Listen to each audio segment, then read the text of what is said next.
ده جون سينا عنده 17 بطولة عالم، رقم قياسي اي مصارع يتمنى انه يكسره. وده الاندرتيكر عنده سلسلة انتصارات كبيرة جدا في ريس المنيا، 21 فوز بشكل متصل بدون اي هزيمة، رقم قياسي برضه اي مصارع يتمنى انه يكسره. ده بقى تريبل اتش عنده رقم قياسي هو كمان، ولكن حرفيا مفيش اي مصارع يتمنى حتى انه يقرب منه. وده موضوعنا النهارده، 8 ارقام قياسية محدش عايز يكسرها. اول واحد معانا هو صاحب الرقم القياسي في الخساره، اكتر مصارع خسر في تاريخ الدبليو دبليو اي، خسر في اكتر من 1300 مباراه، وهو ذا ميز. تخيل ذا ميز بطل عالم مرتين، الوحيد اللي حقق الجراند سلام مرتين. وذا ميز مصارع كويس مش وحش، ولكن للاسف هو اكتر مصارع خسر. وده يثبت لك ان النجاح في المصارعه مش مجرد سجل فوز وخساره. ذا ميز مصارع جامد جدا، بيأدي الشخصيه بشكل عبقري، واداؤه على المايك خرافي، واداؤه على الحلبه كويس، وافضل من مصارعين كتير واخدين اكبر من حجمهم. ها تعرف بقى مين اقرب واحد لزاميز؟ مش هتصدق، ولكن للاسف هو كين، باكتر برضه من 1300 خساره، وراند اورتن قريب منهم هو كمان. ولكن لما فكرت فيها شويه قلت ده معظم مسيرتهم كانوا بالشخصيه الهيل، وزي ما انت عارف ان معظم الوقت الهيل هو اللي بيخسر تقريبا، ولا ايه؟ يلا بينا على بعده. ده هو اسرع واحد تم اقصائه من الرويال رامبل، وده غالبا انت عارفه لانه الاسطوره سانتينو فانيلا، احنا كنا بنقول عليه فانيلا زمان. ده الوحيد اللي معانا النهارده تحسه فعلا مفتخر بالرقم ده، ما كملش ثانيتين على بعض وكين طلعه، ولكن هو كده كده اصلا شخصيته كوميديه فمش فارقه. ويلا بينا على بعده.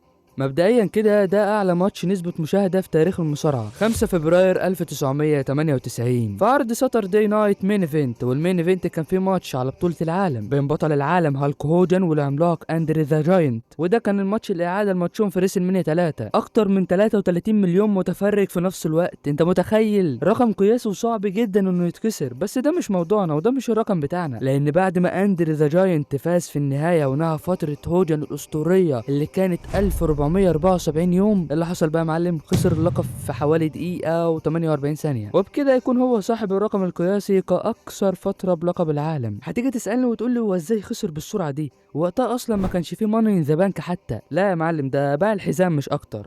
والله زي ما بقول لك كده، بعد الماتش على طول باعوا لتيد بياسي. وبالحديث عن اكبر نسبة مشاهدة، ده ياخدنا للرقم اللي بعديه، اقل حضور جماهيري في تاريخ الدبليو دبليو اي. ومش هقول لك بقى في الثمانينات والتسعينات، لا يا معلم، ده في 2004 عادي جدا. عرض جديد اسمه تابو تيوزداي، والسبب الرئيسي لقله الحضور هو التوقيت الغريب، لانه كان يوم الثلاث والجماهير مش متعوده على الحوار ده. دايما العروض الشهريه بتكون يوم السبت. وعايز اقول لك ان القاعه كانت بتاخد حوالي 18000 متفرج، ولكن اللي حضروا كانوا 3500 فقط. انت متخيل الرقم ده؟ عرض شهري كمان. وفي سبب تاني برضه لقله الحضور، كان في حاجه غريبه جدا كانوا عاملينها، بيقول لك الجماهير بتصوت مثلا على نوع المباراه، زي المين ايفنت كده كان بين راندي اورتن وريك فلير، والجماهير صوتت على نوع المباراه اللي هو كان ستيل كيج. فهو من الاخر كده كان عرض غريب جدا وتوقيته اغرب. ويلا بينا على اللي بعده. بعد ما كودي رودز فاز بالرويال رامبل للمره الثانيه على التوالي، طلع وقال لرومان انا عايز اللقب وجاي علشانك يا رومان، بس مش في ريسل مانيا. ويدخل الروك ويسلم على كودي ويحضنه، وكودي يسيب لهم الحلبة ويمشي، وبكده يتنازل عن فرصته للروك. وبعدها ذا روك ورومان يقفوا يبصوا لبعض، ورومان يرفع اللقب ويمشي. شايف بقى الفقرة دي؟ الفقرة دي نزلت على اليوتيوب، والفيديو ده جاب اكتر من 740 الف ديسلايك، وده اكبر عدد ديسلايكس في تاريخ قناة الدبليو دبليو كلها على اليوتيوب.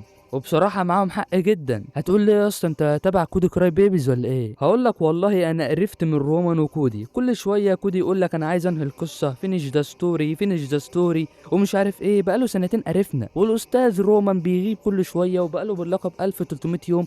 كفايه، عايزين تغيير. هتقول لي ما الروك كان هينهي القصه وخلاص. هقول لك ازاي يا صاحبي؟ الروك لو كان لاعب رومان او هيلاعب رومان كده كده خسران، مش محتاجه حاجه يعني. وبعدين الحاجه اللي استفزتني اكتر الروك ذات نفسه. فاكرين لما رجع من هوليود وراح الحدث الرئيسي ضد جون سينا سنتين ورا بعض، وسين بانك يا عيني الغلبان بطل العالم اتظلم؟ نفس الحوار بيتكرر. الروك برضه راجع من هوليود وعايز يروح للمين ايفنت على الجاهز، فكان طبيعي جدا الناس ما يعجبهاش الحوار ده. وزي ما انت عارف بقى اشتغل بعدها هاشتاج وي وونت كودي، والروك عمل لنا شخصيه تاريخيه، شخصيه الفاينل بوس، وعشنا ليله من اعظم ليالي ريسل مانيا. ومن بعدها زي ما انت شايف كودي شبط في اللقب ومش عايز يسيبه. لو غالبا كده هيخسر اللقب لرومان رينز، يعني حاجه في منتهى القرف والعبط. هو مفيش غيرهم في الشركه. ما علينا. الفقره دي واللي كان صاحبها الروك حققت الرقم القياسي في عدم الاعجاب او الديسلايكس، ولو الرقم ده اتكسر فهيبقى على ايد الجحش ده، وانا اتمنى والله.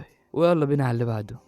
عمرك سألت نفسك ايه هو اقل ماتش مصارعة ديف ميلتزر قيمه؟ بص انا كنت فاكر ان الماتش ده مستر تي ضد رودي بايبر 1985 اللي بالمناسبة اخد تقييم -5 نجوم، بس طلعت غلطان. ده اللي معانا النهارده حالة خاصة. اللي معانا النهارده يا باشا غير، احنا معانا ماتش كفيل يخليك تعتزل تشجيع المصارعة. بسم الله كده ديف ميلتزر قيم الماتش ده ب -459. هتقول لي اشمعنى -459؟ ليه مثلا مش 460 او 450؟ هقول لك والله بقى روح اسال ديف ميلتزر، انا ما اعرفش هو كان بيفكر في ايه وقتها، بس ممكن مثلا يكون جاب مجموع البوتشات ناقص حاصل ضرب الغير منطقيه ناقص مجموع العبثيات، طلع له الناتج ده. ديف ميلتزر بيوصف المباراه انها اسوأ ما رأت عينه. مش لوحدك والله يا اسطى، مش لوحدك. انا اتفاجئت ان في حاجه كده في الدنيا. دي مش مصارعه، دي حاجه تانية خالص يا جدعان. دي مش رياضه اصلا، دي مش ترفيه اصلا. برضو هي ممكن تكون تحت سياق الكوميديا، بس ما كانتش كوميديا برضو. ده الناس كانت بتسبلهم.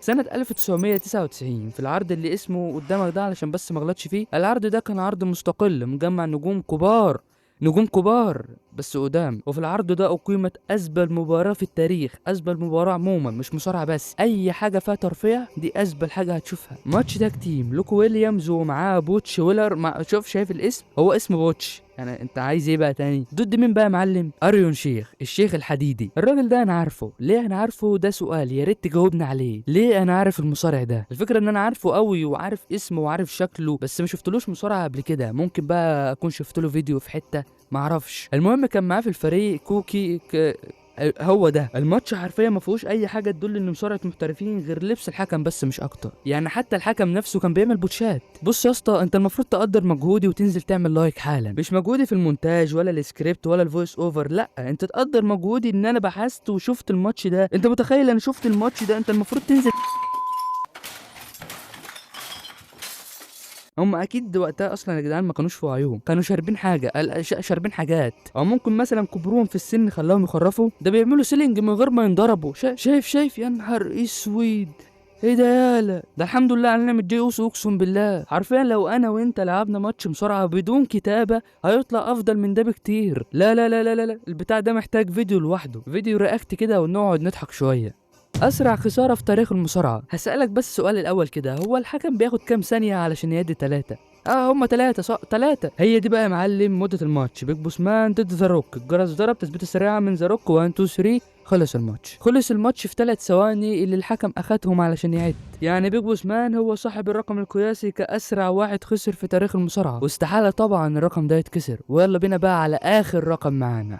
اكتر مصارع خسر في ريس المنيا، صاحب الرقم القياسي في الخساره في ريس المنيا، خسر 13 ماتش. وما تتفاجئش لانه تريبل اتش. تخيل بخ هو اكتر واحد خسر في ريس المنيا. خسر في 1996 قدام التيميت وورير، وفي 99 قدام كين، وفي 2001 قدام الاندرتيكر، وفي 2004 في ماتش تريبل ثريت ماتش كان بينه وبين شون مايكلز وكريس بنوا، وفي 2005 قدام باتيستا، وفي 2006 قدام جون سينا، وفي 2011 قدام الاندرتيكر، وفي 2012 قدام الاندرتيكر، وفي 2014 قدام دانيال براين، وفي 16 قدام رومان رينز، وفي 2017 قدام سيث رولينز، وفي 2018 قدام كيرت انجل في ماتش ميكس وستيفن ماكمان هي اللي استسلمت. اللي هو يخرب بيتك، امال كسبت امتى؟ ده خسر كتير قوي بجد. والفكره انه لو عايز يكسب هيكسب وبس. وبكده يكون الفيديو بتاعنا خلص. لو عجبك الفيديو يا ريت تعمل لايك وتشترك وتفعل الجرس علشان يوصلك كل جديد، وسلام.